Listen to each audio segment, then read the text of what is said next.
নমস্কাৰ সকলোকে পুনৰ স্বাগতম জনাইছো আমাৰ অন্য এটা জব ইনফৰমেটিভ ভিডিঅ'লৈ। আজিৰ ভিডিঅ'টোত আপোনালোকৰ বাবে ৰিলায়েন্স ৰিটেইল ৰিক্ৰুইটমেণ্ট 2026ৰ এটা নটিফিকেশ্যন লৈ আহিছোঁ। যদি আপোনালোক ইয়াতে এলিজিবল আৰু ইণ্টাৰেষ্টেড হয় এপ্লাই কৰিব পাৰিব। ইয়াতে আপোনালোকে 7,000তকৈ অধিক পদ দেখিব পাৰিব। খুবেই এটা আপোনালোকৰ বাবে ভাল অপৰচুনিটি বা সুবিধা আহি পৰিছে। ৰিলায়েন্স ৰিটেইলৰ ফালৰ পৰা পদখিনি মুকলি কৰিছে। ইয়াতে আপোনালোকে 10th 12th আৰু গ্ৰেজুৱেট সকলোৱে এপ্লাই কৰিব পাৰিব। গতিকে ভিডিঅ'টো শেষৰলৈকে চাই থাকক।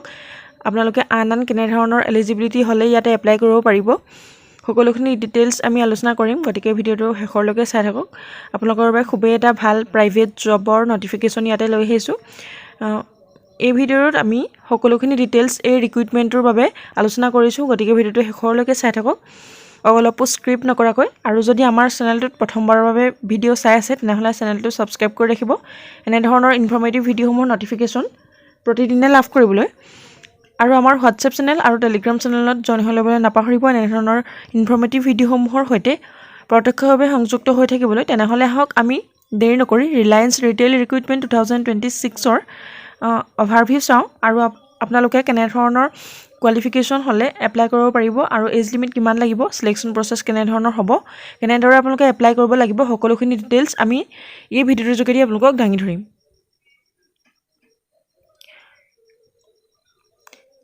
অৰ্গেনাইজেশ্যন নেম হৈছে ৰিলায়েন্স ৰিটেইল।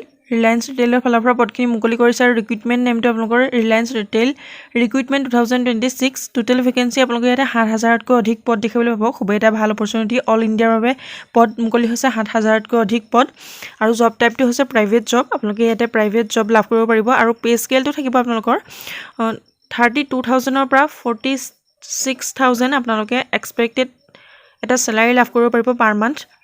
প্ৰত্যেক মাহে আপোনালোকে 32,000ৰ পৰা 44,000 পৰ্যন্ত এটা চেলাৰী লাভ কৰিব পাৰিব।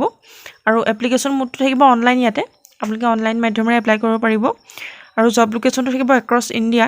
আৰু এলিজিবল কেণ্ডিডেটছৰ কথা কোৱা হৈছে আপোনালোকে 10th পাছ কৰা সকলেও ইয়াতে এলিজিবল হ'ব আৰু যদি 12th পাছ কৰিছে তেতিয়াও এলিজিবল হ'ব আৰু গ্ৰেজুৱেট কৰা সকলেও ইয়াতে এলিজিবল হ'ব। আৰু অফিচিয়েল ৱেবছাইটটো দি আছে rcareers.ril.com। ইয়াতে গৈ আপোনালোকে সকলোখিনি ডিটেইলছ জানিব পাৰিব আৰু তাতে আপোনালোকে এপ্লাই কৰি ল'ব পাৰিব। যদি বিচাৰে আপোনালোকে এই ৱেবছাইটটো এবাৰ ভিজিট কৰি চাব পাৰে। আৰু ইম্পৰ্টেণ্ট ডেটছৰ কথা আপোনালোকে ইয়াতে দিয়া হৈছে।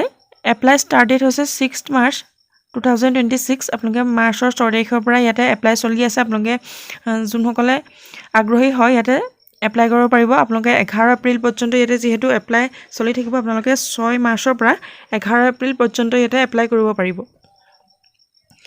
আৰু এপ্লিকেশ্যন ফিজৰ কথা দিয়া হৈছে। ইয়াতে কোনো ধৰণৰ আপোনালোকৰ এপ্লিকেশ্যন ফিজ নাই।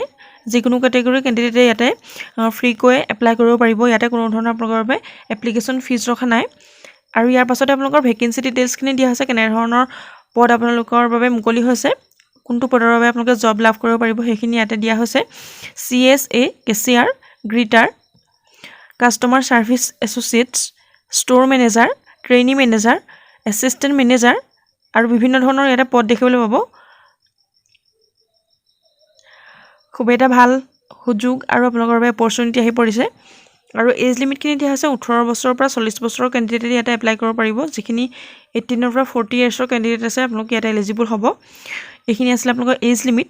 আৰু এডুকেশ্যনেল কোৱালিফিকেশ্যনৰ কথা কোৱাই হৈছে। আপোনালোকে যিসকলে মিনিমাম 10th পাছ কৰিছে তেওঁলোকো ইয়াতে এপ্লাই কৰিব পাৰিব আৰু আপোনালোকে 12th পাছ কৰা, গ্ৰেজুৱেট কৰা সকলোৱে ইয়াতে এলিজিবল হ'ব।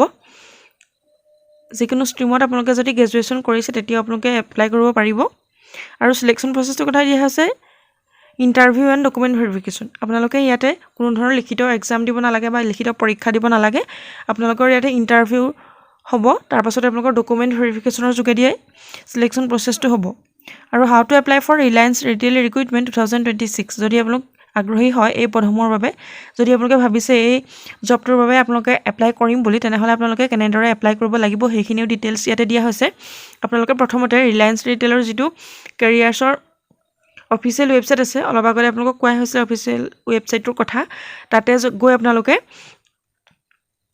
জব অপৰচুনিটিজ ছেকশ্যনত ক্লিক কৰিব পাৰে। তাতে গৈ আপোনালোকে পোষ্টসমূহৰ বিষয়ে সকলোখিনি ডিটেইলছ জানিব পাৰিব। তাতে আপোনালোকে কোনটো পদৰ বাবে আপোনালোকৰ কোৱালিফিকেশ্যন আছে বা এলিজিবিলিটি আছে সেইটো পদৰ বাবে আপোনালোকে তাতে এপ্লাই কৰিব পাৰিব। আৰু যেতিয়া আপোনালোকে এপ্লাই অনলাইন বটনত ক্লিক কৰিব তেতিয়া আপোনালোকৰ এখন আপোনালোকে এপ্লিকেশ্যন ফৰ্ম এখন ফিল আপ কৰিব লাগিব আৰু সেইখন ফিল আপ কৰাৰ পাছতে আপোনালোকে যিখিনি আপোনালোকৰ ৰিকুৱাৰ্ড ডকুমেণ্টছ থাকে সেইখিনি আপোনালোকে তাতে ID প্ৰুফ এডুকেশ্যন চাৰ্টিফিকেটছ সেইখিনি সকলোখিনি আপোনালোকে তাতে আপলোড কৰিব লাগিব আৰু তেনেকৈ আপোনালোকে ছাবমিট কৰাৰ লগে লগে আপোনালোকৰ যিহেতু ইয়াত কোনো ধৰণৰ এপ্লিকেশ্যন ফিজ নাই আপোনালোকে এপ্লিকেশ্যন ফৰ্মখন ফিল আপ কৰি তাতে আপোনালোকে ডকুমেণ্টছখিনি আপলোড কৰাৰ পাছতে আপোনালোকে ছাবমিট কৰিলে আপোনালোকৰ এপ্লাই কমপ্লিট হৈ যাব তেনেদৰে আপোনালোকে এপ্লাই কৰিব পাৰিব যদি আগ্ৰহী হয় আপোনালোকে নিজৰ মোবাইলতে এপ্লাই কৰিব পাৰিব এইখিনি আছিলে ডিটেইলছ অধিক তথ্য জানিব বিচাৰিলে আপোনালোকে অফিচিয়েল ৱেবছাইটটো নিশ্চয় এবাৰ ভিজিট কৰি চাব